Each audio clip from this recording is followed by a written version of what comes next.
భూములు కామారెడ్డిలో medical college కానీ, కామారెడ్డిలో ఇండస్ట్రియల్ ఏరియా కానీ, ఎఫ్సిఐ కానీ, ఇలా నంబర్ ఆఫ్ ఇన్స్టిట్యూషన్స్ అక్కడ వచ్చినాయి.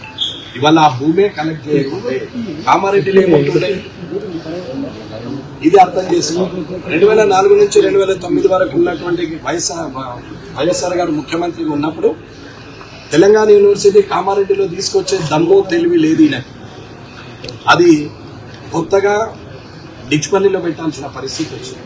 ఇక్కడ ఆల్రెడీ ఎస్టాబ్లిష్మెంట్ ఉంది. అదే యూనివర్సిటీని ఇక్కడ పెట్టవచ్చు కదా, భూములు ఉన్నాయి, బిల్డింగ్లు ఉన్నాయి. మరి ఇక్కడ పెడితే తక్కువ ఖర్చులో ప్రభుత్వంకు ఖర్చు తక్కువ, ప్రజల మీద భారం పడకుండా ఉంటుంది కదా. కానీ అది చేయలేదు. ఎందుకు?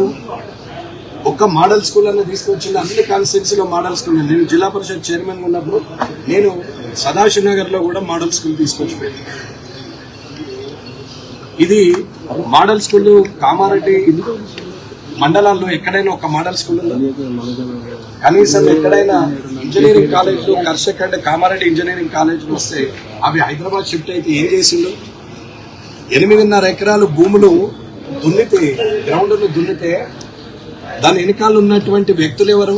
వడ్లోళ్ళు కేసేస్తే వాళ్లకు మేము డాక్యుమెంట్లు 2010లో పడేసినప్పుడు ఆస్తుల పరిరక్షణ కమిటీ సభ్యులకు చెప్పడం జరిగింది. అన్న కోర్టులో ఫైనల్ ఉంది, మీరు అటెండ్ కాకపోతే అది వాళ్ళ సైడ్ అవుతుంది, మేమైతే పోమో, మాకు అవసరం లేదు అని చెప్పారు. వీరు పోలేదు. అక్కడ వన్ సైడ్ అయింది. వన్ సైడ్ అయినాక డాక్యుమెంట్స్ ఎవరి పేరు మీద అయింది? వీళ్ళ ఎన్నిక రాజకీయ నాయకులు ఏంది? ముస్తాబాదోడు, మన బాదుగునోడు, నిజామాబాద్ వచ్చి కామారెడ్డిలో అడ్డ పెడుతున్నాడు. కామారెడ్డి వల్ల రాజకీయ నాయకులు అండదండ లేనిదే జరుగుతుందా? ఇవన్నీ ఆలోచించాలి అందరూ. కాబట్టి ఈరోజు కలెక్టర్ గారు సానుకూలంగా స్పందించారు. వారం 10 రోజుల లోపల డీటెయిల్స్ అన్ని ఇస్తామని చెప్పారు. కాబట్టి ఆయన మీద నాకు నమ్మకం ఉంది. కలెక్టర్గా ఆయన తీసుకునే చర్యలు రేపు పొద్దున ఇచ్చే ఇన్ఫర్మేషన్ బట్టి ఉంటుంది. అలాగే సిమిలర్గా కూడా సమాచార హక్కు చట్టం కింద MRO Kamareddy, RDO Kamareddy, additional collector revenue Kamareddy వాళ్ళకు కూడా నేను సమాచార హక్కు చట్టం కింద పెట్టాను.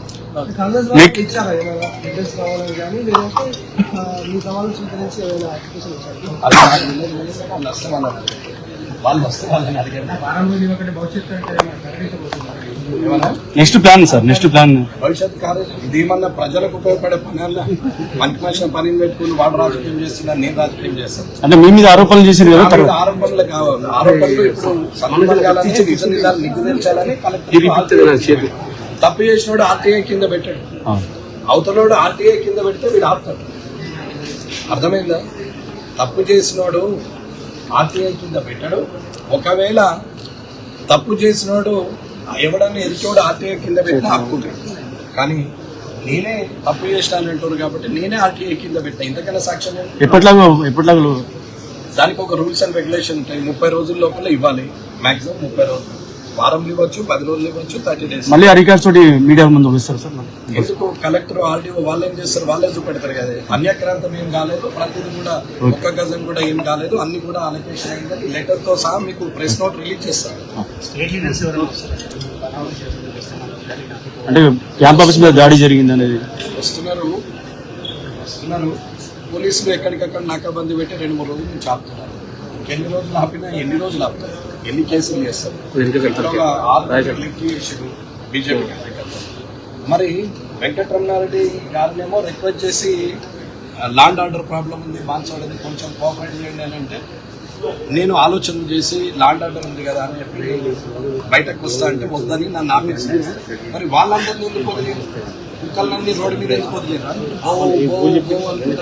మురుచుకుంటే తిరుగుతున్నాయని వాటిని అరెస్ట్ చేయొచ్చు కదా. అంటే పోలీసులు ఏం చేస్తున్నారు అనేది అర్థం చేసుకోవాలి. ప్రాణభయం నాకు కాదు, వాళ్ళకు ఉంటుంది. ప్రాణభయం అనేది వాళ్ళకి చూపెడతారు.